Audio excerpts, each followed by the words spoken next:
Kaya bilang mga banal at minamahal na mga pinili ng Diyos, dapat kayong maging mapagmalasakit, maganda ang kalooban, mapagpakumbaba, mabait at mapagtiis.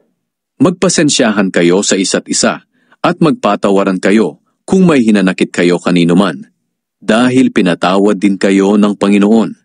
At higit sa lahat, magmahalan kayo, dahil ito ang magdudulot ng tunay na pagkakaisa. Paghariin ninyo sa mga puso niyo ang kapayapaan ni Kristo, sapagkat bilang mga bahagi ng iisang katawan, tinawag kayo ng Diyos upang mamuhay ng mapayapa. Dapat din kayong maging mapagpasalamat. Itanim ninyong mabuti sa mga puso niyo ang mga aral ni Kristo. Paalalahanan at turuan niyo ang isa't isa ayon sa karunungang kaloob ng Diyos. Umawit kayo ng mga salmo, himno, at iba pang mga awiting espiritual na may pasasalamat sa Diyos sa mga puso ninyo.